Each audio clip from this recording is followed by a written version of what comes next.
Assalamualaikum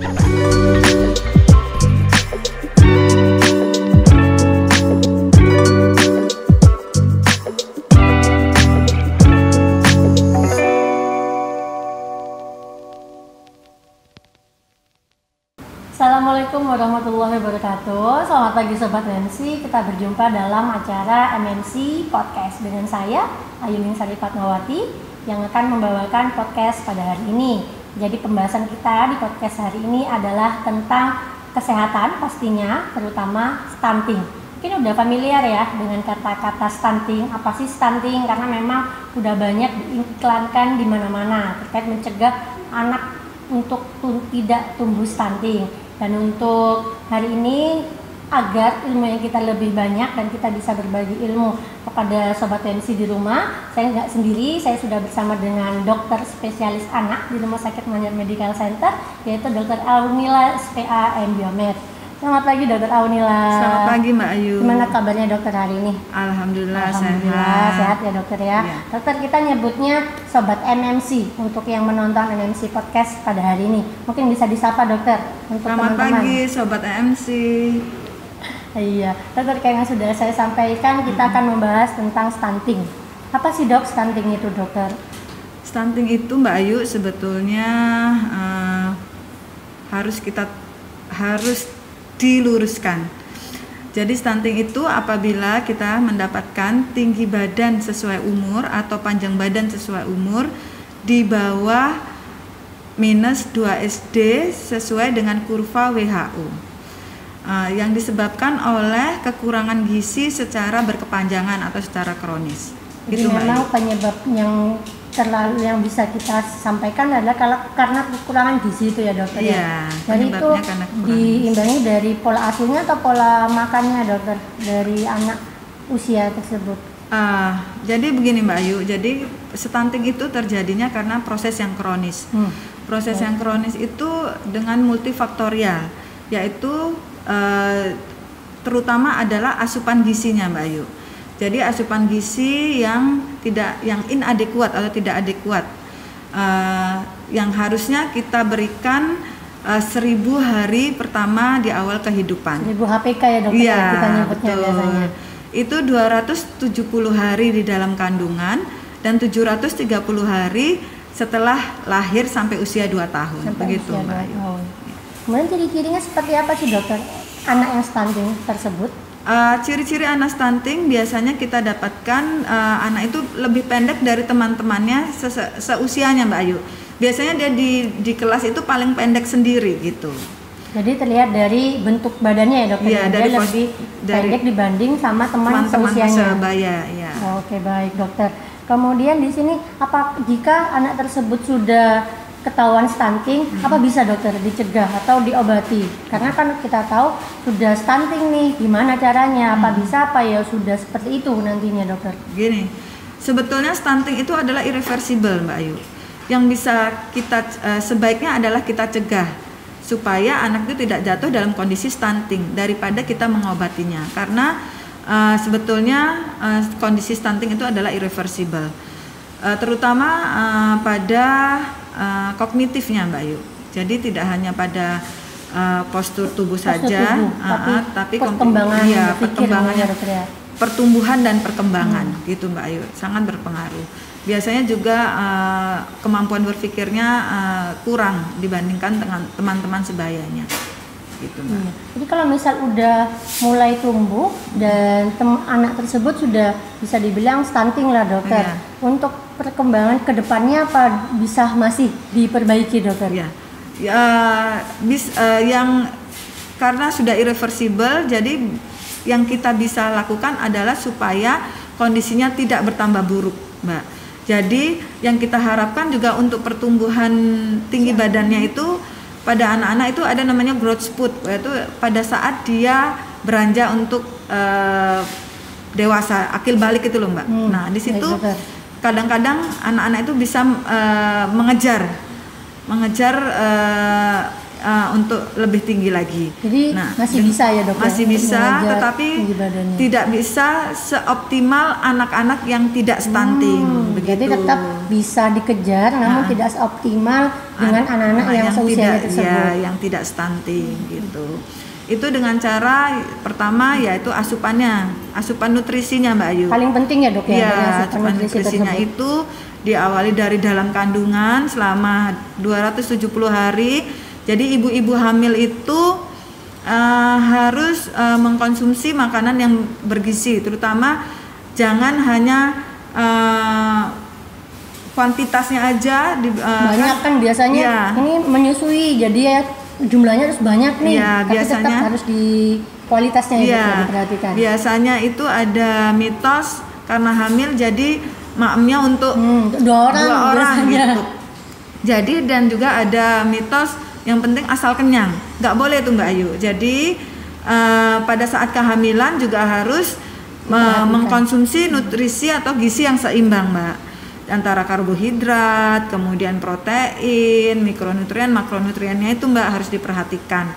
Walaupun sebetulnya pada saat ibu hamil itu kebutuhan untuk nutrisi itu bertambah 300 kalori ya. Setiapnya dari kebutuhan biasanya jadi, ya dokter ya. Misalnya dia sehari 3 kali, bisa tambahkan dengan 4 kali. Tetapi yang harus kita perhatikan adalah menu seimbang dan mikronutriennya itu harus diperhatikan juga Mbak Ayu, terutama asupan asam folat dan zat besi.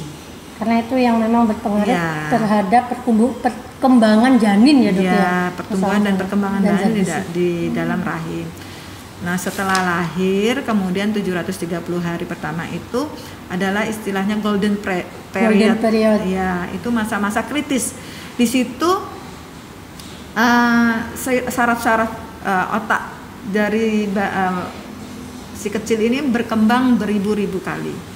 Begitu. Jadi kenapa asupannya juga harus diperhatikan ya dok ya, karena di golden period itu yang mau nggak mau kita harus bisa ngejar mungkin ya dok ya.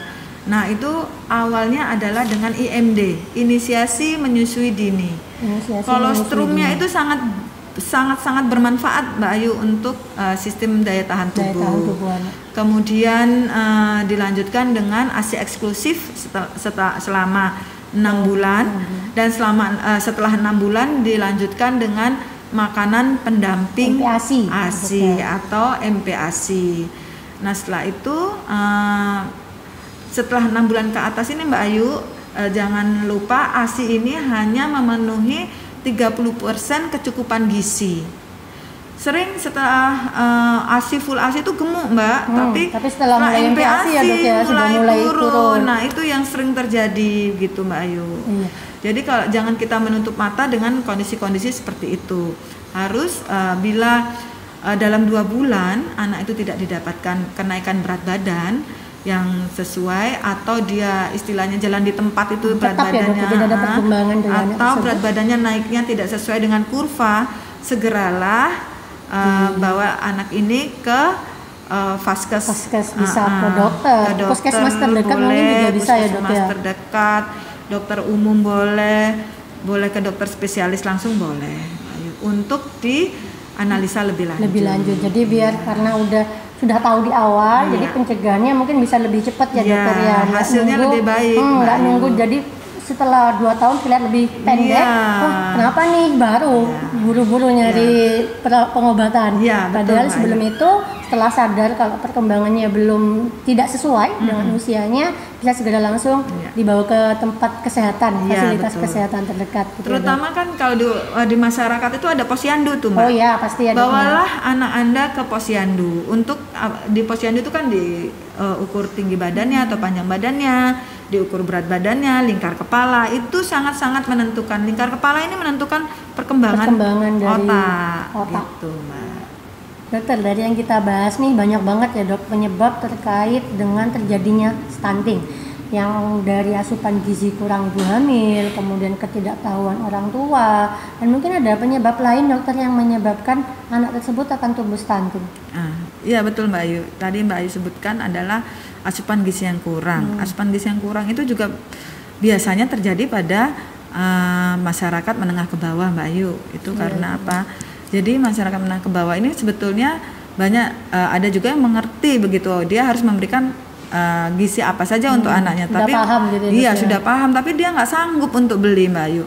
Nah disinilah peran masyarakat sekitar dan pemerintah yang dibutuhkan Mbak. Yang kedua adalah ketidaktahuan. Jadi ketidaktahuan dari orang tua. Jadi orang tua tidak mau tahu juga Mbak Ayu. Ini sering terjadi pada masyarakat yang menengah ke atas. Orang tuanya kedua-duanya ayah dan ibunya bekerja, jadi pola asuhnya si anak diasuh oleh neneknya, pengasuhnya lah pokoknya, atau babysitternya. Jadi biasanya bila diasuhkan itu kurang diperhatikan Mbak Ayu. Yang penting anaknya diam, anaknya mau makan walaupun gizinya tidak seimbang, dibiarkan saja gitu Mbak Ayu. Kalau misalkan dari menengah ke atas gitu mungkin uang ada ya dokter ya, dari segi ekonomi sangat cukup. Betul. Tapi karena ketidaktahuannya terkait makanan yang bernutrisi seperti apa, akhirnya ya udah diberikan aja semua. Yang penting anaknya mau makan gitu ya dokter betul, ya. Seperti itu.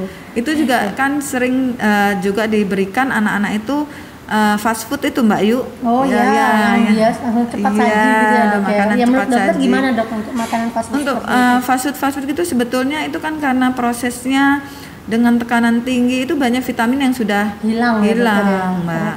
Sebaiknya adalah homemade atau kita buat sendiri. Boleh dibuat oleh orang tua, atau misalnya kita tidak bisa membuat sendiri, kita setidak-tidaknya kita memperhatikan lah sebagai orang tua gizi seimbangnya untuk anak ini apa begitu Mbak Ayu. Dan yang tidak kalah pentingnya adalah ASI Mbak Ayu. ASI eksklusif ya, iya 6 bulan pertama yang kemudian dilanjutkan dengan MPASI, makanan pendamping ASI. Kemudian penyebab lainnya adalah kebutuhan gizi yang meningkat Mbak. Itu terjadi pada anak-anak yang sakit gitu. Kebutuhannya lebih tinggi ya dok? Iya lebih tinggi. Itu harus kita perhatikan juga Mbak.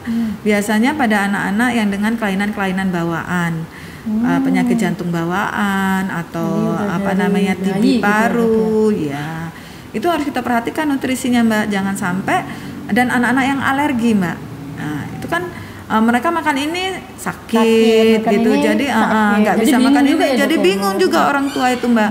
Jadi itu juga harus kita segera konsultasikan.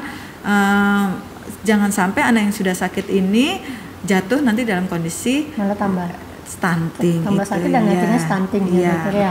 Kemudian sini dokter, dari yang dokter bahas barusan ya dokter ya, banyak gimana caranya orang tua untuk memberikan MPASI yang baik bagi si anak, dan tidak menutup kemungkinan mungkin sobat MMC di rumah juga dokter, banyak yang anaknya mungkin adiknya yang pilih-pilih makan dokter. Kita nyebutnya biasanya picky eater ya dokter ya, yang biasanya cuma makan ayam terus, kalau dikasih sayur nggak mau, dikasih buah nggak mau, maunya cuma nasi sama ayam aja.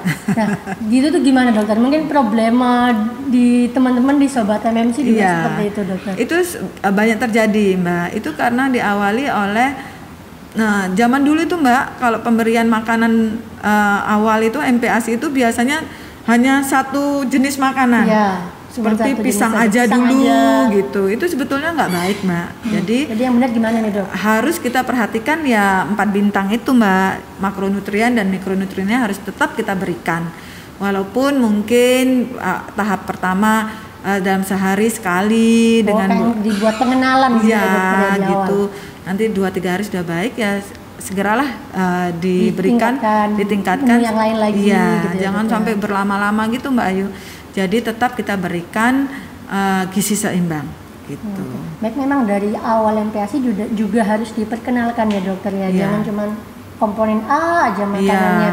Jadi mungkin sobat MMC di rumah jadi kayak yang di awal mungkin ini dulu nasi, kemudian nanti berapa ini dicobain yang lain, atau langsung gitu dok biasanya? Jadi pertama itu kita berikan adalah mungkin bubur halus ya Mbak Ayu ya. Dengan penyesuaian teksturnya itu nanti setelah dia tapi ASI tetap kita harapkan sampai usia 2 tahun.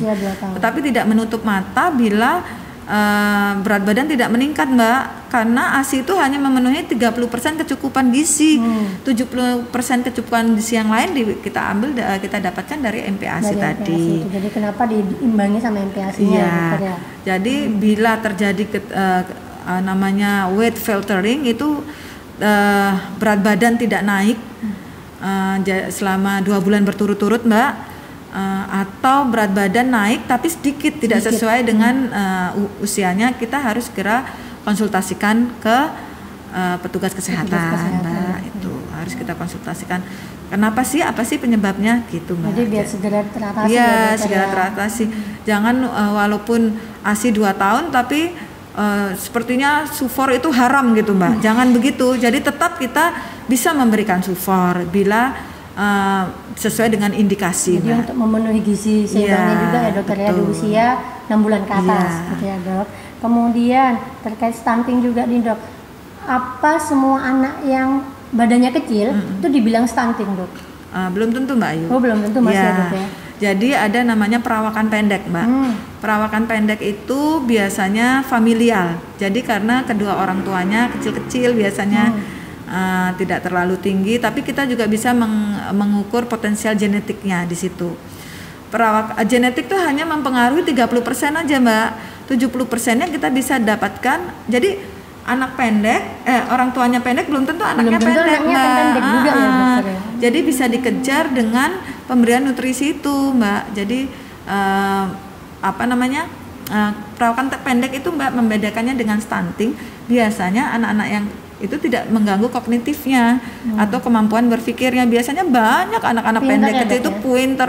Pendek tapi pinter. Iya, kalau stunting itu juga sudah mempengaruhi kognitif dan kecerdasannya, IQ-nya Mbak. Anak stunting itu lebih rendah 10 sampai 15 dari IQ anak seusianya gitu. Oke, baik dokter. Jadi kan bisa dibilang nggak karena genetik. Jadi nggak mungkin tidak ibu atau ayahnya pendek, anaknya bakalan ikutan pendek gitu enggak ya dok ya. Jadi tetap dipengaruhi oleh asupan nutrisi yang diberikan orang tua terhadap anaknya. Iya, betul. Tadi udah kita bahas tentang definisi, penyebab, ciri-ciri. Untuk yang terakhir nih dok, dampaknya apa sih dok bagian stunting ini dok? Ya, dampaknya tuh ada jangka panjang dan jangka pendek Mbak. Untuk jangka pendek mungkin kecerdasannya, postur tubuhnya, dan biasanya sering sakit-sakitan Mbak. Dengan sering sakit-sakitan itu kan menghambat proses pertumbuhan. Iya, menghambat proses pertumbuhan. Itu juga mempengaruhi biaya Mbak. Biaya kan anak sakit bawa ke dokter. Itu perlu biaya. Dia juga untuk berkembang dan bertumbuh sesuai dengan usianya juga nggak bisa ya kan.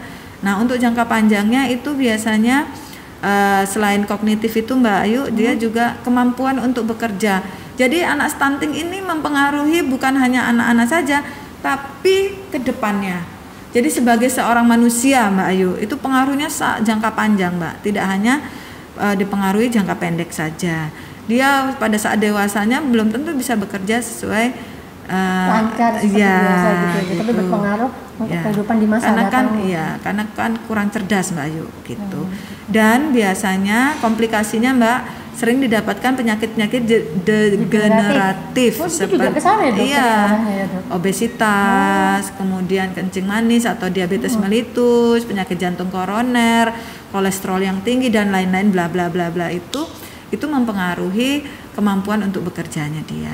Jadi pengaruhnya sangat besar Mbak. Ya, dok, dan Indonesia ini 30% loh Mbak, 27,6% angka di Indonesia ini Mbak. Terkait stunting ini dok. Iya.